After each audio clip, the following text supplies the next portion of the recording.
Welcome to study CA.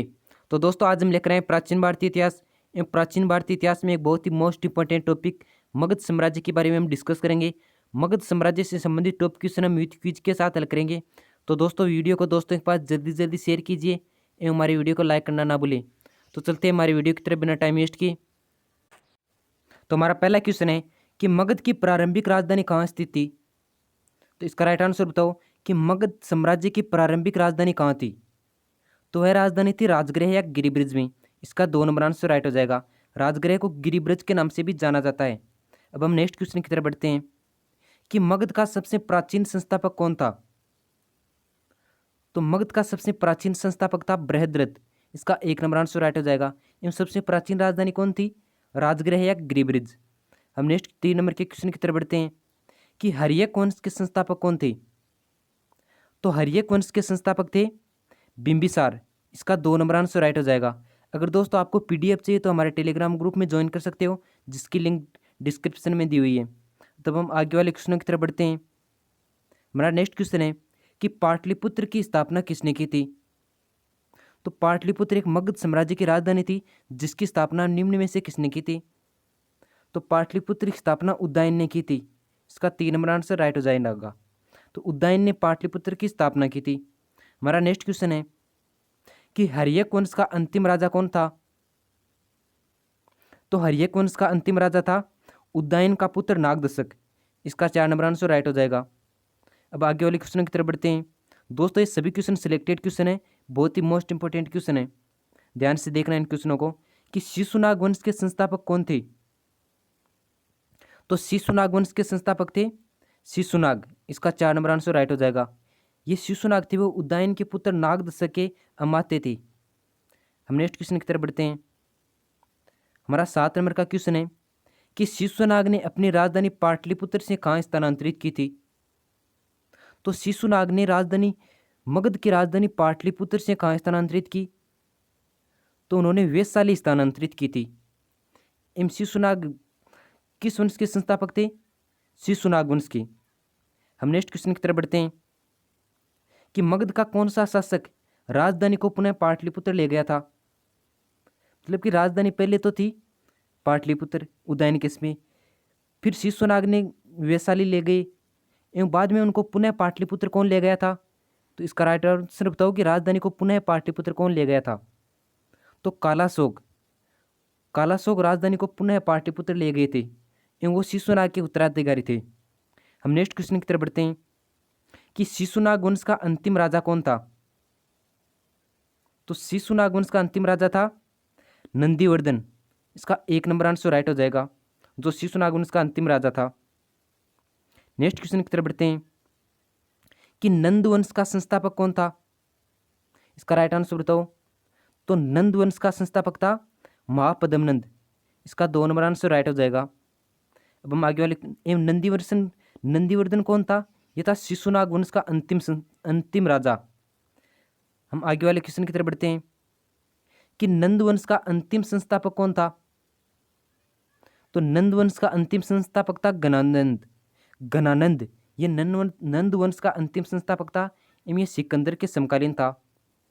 Ghananand को चंद्रगुप्त मौर्य ने हराकर नंद वंश के बाद में मौर्य वंश की स्थापना की थी, जो हम आगे डिस्कस करेंगे। नेक्स्ट क्वेश्चन है कि उज्जैन का प्राचीन काल में क्या नाम था। तो इसका राइट आंसर बताओ कि उज्जैन को प्राचीन काल में किस नाम से जाना जाता था। तो उज्जैन को प्राचीन काल में अवंतिका के नाम से जाना जाता था, अवंतिका के नाम से। इसका 4 नंबर आंसर राइट होगा। नेक्स्ट क्वेश्चन है कि पाटलिपुत्र को किस शासक ने सर्वप्रथम अपनी राजधानी बनाया था। तो पहले तो मतलब पाटलिपुत्र की स्थापना किसने की थी। पाटलिपुत्र को राजधानी उदयन ने बसाई थी, जबकि उससे पहले भी किसने अपनी राजधानी बनाई थी। तो चंद्रगुप्त मौर्य पहले भी पाटलिपुत्र को राजधानी बना चुके थे। अब हम आगे क्वेश्चन की तरफ बढ़ते हैं कि निम्नलिखित में से किस राजा ने पाटलिपुत्र बसाया था। अभी भी बताया मैंने, इसका राइट आंसर बताओ, जल्दी जल्दी बताओ क्या होगा इसका राइट आंसर। तो पाटलिपुत्र को बसाया था उदयन ने। इसका 4 नंबर आंसर राइट। हमारा नेक्स्ट 15 नंबर का क्वेश्चन है कि उदयनवास दत्ता की दंत कथा किससे संबंधित है। तो उदयनवास दत्ता की दंत कथा थी वो उज्जैन से संबंधित थी। तो इसका 1 नंबर आंसर राइट हो जाएगा। अब हम आगे क्वेश्चन की तरफ बढ़ते हैं। 16 नंबर का क्वेश्चन है कि प्रथम मगध साम्राज्य का उत्कर्ष किस शताब्दी में हुआ था? तो प्रथम मगध साम्राज्य का उदय किस शताब्दी में हुआ था? तो वह था ईसा पूर्व 6ठी शताब्दी में। इसका 2 नंबर आंसर राइट होगा। ईसा पूर्व 6ठी शताब्दी में प्रथम मगध साम्राज्य का उत्कर्ष हुआ था। नेक्स्ट क्वेश्चन की तरफ बढ़ते हैं कि प्रारंभिक गणतंत्र में निम्न में से कौन सा नहीं था? तो प्रारंभिक गणतंत्र में योद्धेय नहीं था। इसका 2 नंबर आंसर राइट होगा। नेक्स्ट क्वेश्चन की तरफ बढ़ते हैं। 18 नंबर का क्वेश्चन, ये बहुत ही मोस्ट इंपोर्टेंट क्वेश्चन है कि विश्व का पहला गणतंत्र वैशाली में किनके द्वारा स्थापित किया गया था? तो पहला गणतंत्र वैशाली में लिच्छवियों के द्वारा स्थापित किया गया था। इसका राइट आंसर हो जाएगा 4 नंबर। लिच्छवी विजय संघ के प्रमुख थे एवं लिच्छवियों के द्वारा विश्व का पहला गणतंत्र स्थापित किया गया था। नेक्स्ट बढ़ते हैं हम कि मगध की राजधानी कौन सी थी? तो इसका राइट आंसर बताओ आप सोचकर, बहुत बार बता चुका हूं। तो मगध की राजधानी थी राजगृह या गिरिव्रज। इसका 3 नंबर आंसर राइट हो जाएगा। शायद ये सभी को आता होगा आपको। आगे बढ़ते हैं कि निम्नलिखित में से कौन एक मगध साम्राज्य की राजधानी नहीं रहा? मतलब कि वह कौन सी राजधानी है जो मगध साम्राज्य की राजधानी नहीं रहा है? तो गिरिव्रज रह चुकी है, पहली राजधानी थी। पाटलिपुत्र रह चुकी है उज्जैन एवं गया भी रह चुकी है, जबकि ये कौशाम्बी है, ये पाटलिपुत्र की राजधानी नहीं रही है। इसका राइट आंसर हो जाएगा 4 नंबर। नेक्स्ट क्वेश्चन की तरफ बढ़ते हैं कि प्राचीन श्रावस्ती नगर का विन्यास किस आकृति का है? ये क्वेश्चन एग्जाम में रिपीट हुआ क्वेश्चन है कि प्राचीन श्रावस्ती का नगर विन्यास किस आकृति का है? तो वह अर्धचंद्राकार आकृति का है। इसका 3 नंबर आंसर राइट होगा। हमारा 22 नंबर का क्वेश्चन है, यह एक अच्छा सा क्वेश्चन है कि मगध के किस प्रारंभिक शासक ने राज्यारोहण के लिए अपने पिता की हत्या की एवं स्वयं इसी कारणवश अपने पुत्र के द्वारा मारा गया? तो इसका राइट आंसर बताओ कि वह मगध का वह कौन सा राजा था जिसने राज्यारोहण के लिए अपने पिता की हत्या की एवं इसी कारणवश अपने पुत्र के द्वारा भी मारा गया? तो वह थे अजातशत्रु। अजातशत्रु ने अपने पिता बिंबिसार की हत्या की राज्यारोहण के लिए, जबकि अजातशत्रु के ही पुत्र उदयन ने अजातशत्रु की हत्या कर दी।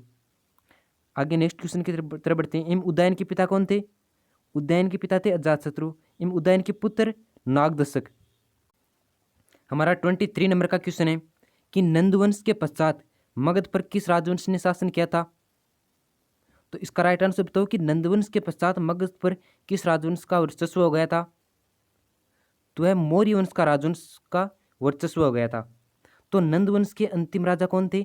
गणानंद, जो सिकंदर के समकालीन थे। उन्होंने चंद्रगुप्त मौर्य ने गणानंद को हराकर मौर्य वंश की स्थापना की। तो इसका राइट आंसर 1 नंबर हो जाएगा। अब हम 24 नंबर के क्वेश्चन की तरफ बढ़ते हैं, जो है कि गौतम बुद्ध के समय का प्रसिद्ध वैद्य जीवक किसके दरबार से संबंधित था? तो गौतम बुद्ध के समय का प्रसिद्ध राजवैद्य जीवक था, वो बिंबिसार के राज दरबार से संबंधित था। इसका 1 नंबर आंसर राइट हो जाएगा। बिंबिसार ने गौतम बुद्ध के दरबार में उनकी सेवा के लिए एक राजवैद्य जीवक भेजा था। नेक्स्ट क्वेश्चन है कि सिकंदर के हमले के समय उत्तर भारत पर निम्नलिखित राजवंशों में से किस राजवंश का शासक था? तो सिकंदर ने जब भारत पर हमला किया था तो उसमें राजवंशों में से किस राजवंश का भारत पर एक शासन था? तो उसमें नंदवंश का भारत पर शासक था।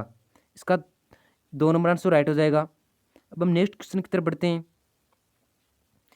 कि निम्नलिखित में से मगध का कौन सा राजा सिकंदर महान के समकालीन था? मैंने अभी 1-2 क्वेश्चन पीछे ही डिस्कस किया है। तो मगध का कौन सा राजा सिकंदर महान के समकालीन था? गणानंद, जो नंदवंश का अंतिम संस्थापक भी था, अंतिम राजा था नंदवंश का संस्थापक। तो क्या नेक्स्ट क्वेश्चन है कि सिकंदर के पिता का क्या नाम था? अब हम थोड़ी सिकंदर के बारे में बात कर लेते हैं, यह भी मगध साम्राज्य से रिलेटेड थे।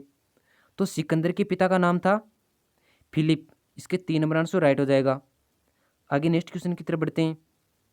इन सिकंदर कहाँ का शासक था? सिकंदर मकदूनिया का शासक था, पिता का नाम फिलिप था। सिकंदर किसका शिष्य था? तो इसका राइट आंसर बताओ कि सिकंदर किसका शिष्य था? तो सिकंदर अरस्तु का शिष्य बनकर आया था। हमारा नेक्स्ट क्वेश्चन है 29 नंबर का क्वेश्चन बहुत ही मोस्ट इंपॉर्टेंट है कि पोरस या हाइडेस्पीज का युद्ध किस नदी के किनारे लड़ा गया था। तो बात करते हैं पोरस के युद्ध की। तो पोरस का युद्ध था वो पंजाब के शासक राजा पोरस एवं सिकंदर के बीच लड़ा गया था। किस नदी के किनारे? झेलम नदी के किनारे। झेलम नदी का प्राचीन नाम क्या था? झेलम का प्राचीन नाम था वितस्ता। वितस्ता। रावी का पोरुषणी, व्यास का विपाशा। यह अगर आप नदियों के प्राचीन नाम वाला वीडियो देखना चाहते हैं तो इसका लिंक हमारे डिस्क्रिप्शन में दिया हुआ है। नेक्स्ट क्वेश्चन की तरफ बढ़ते हैं। नदियों के प्राचीन नाम बहुत ही मोस्ट इंपॉर्टेंट है, अक्सर परीक्षा में पूछे जाते हैं। तो सिकंदर के जल सेनापति कौन थे? तो सिकंदर के जल सेनापति थे निर्याकस। इसका 1 नंबर आंसर राइट हो जाएगा। इन सिकंदर के सेनापति कौन थे? सिकंदर के सेनापति थे सेलुकस निकेटर, जबकि सिकंदर के जल सेनापति निर्याकस थे। इसका 1 नंबर आंसर राइट होगा। नेक्स्ट 31 नंबर क्वेश्चन है। अब हम पंचायतन शैली के मंदिरों के बारे में थोड़ा डिस्कस करते हैं। तो पंचायतन शब्द हैं वो मंदिर शैली से संबंधित हैं, ये हमें मालूम होना चाहिए। एक हिंदू मंदिर तब पंचायतन शैली कहलाता है जब मुख्य मंदिर अन्य 4 सहायक मंदिरों से घिरा रहता है, तब उसे पंचायतन शैली का मंदिर माना जाता है। आगे हैं कि उत्तर भारत में नागर शैली के मंदिर बने हुए थे, जबकि दक्षिण भारत में द्राविड़ शैली के। उत्तर भारत नागर शैली एवं दक्षिण भारत द्राविड़ शैली। अब हम पंचायतन शैली के मंदिरों के एग्जाम्पल देखते हैं कि कंदारिया महादेव मंदिर कहाँ स्थित हैं। तो कंदारिया महादेव मंदिर है वो कहाँ स्थित हैं? तो वो स्थित है खजुराहो में। ये खजुराहो कहाँ स्थित है? खजुराहो मध्य प्रदेश में स्थित है। नेक्स्ट क्वेश्चन है 32 नंबर का कि प्रसिद्ध लक्ष्मण मंदिर कहाँ स्थित है। तो प्रसिद्ध लक्ष्मण मंदिर है वो भी खजुराहो में स्थित है, जो मध्य प्रदेश में स्थित है। एवं पीछे वाला मंदिर क्या था?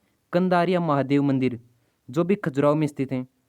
आगे 33 नंबर के क्वेश्चन की तरफ बढ़ते हैं कि प्रसिद्ध लिंगराज मंदिर कहाँ स्थित है। ये सभी मंदिरों के नाम मैं बता रहा हूँ वो पंचायतन शैली के मंदिर हैं, हमें याद करना है इनको। तो प्रसिद्ध लिंगराज मंदिर हैं वो भुवनेश्वर में स्थित हैं। इसका 1 नंबर आंसर राइट होगा। खजुराहो में कौन कौन से मंदिर थे बताओ? कंदारिया महादेव मंदिर एवं लक्ष्मण मंदिर भी। नेक्स्ट क्वेश्चन है कि दशावतार मंदिर कहाँ स्थित हैं। तो दशावतार मंदिर हैं वो देवगढ़ में स्थित है। एवं देवगढ़ कहाँ स्थित है? देवगढ़ उत्तर प्रदेश राज्य में स्थित है, तो वहाँ दशावतार का मंदिर स्थित है। नेक्स्ट क्वेश्चन की तरफ बढ़ते हैं कि प्रसिद्ध गोडेश्वर मंदिर कहाँ स्थित हैं। तो प्रसिद्ध गोडेश्वर मंदिर है वो महाराष्ट्र राज्य में स्थित है। तो दोस्तों अगर हमारा वीडियो अच्छा लगे तो दोस्तों के पास शेयर करना एंड सब्सक्राइब करना ना भूलें। Thanks for watching this video.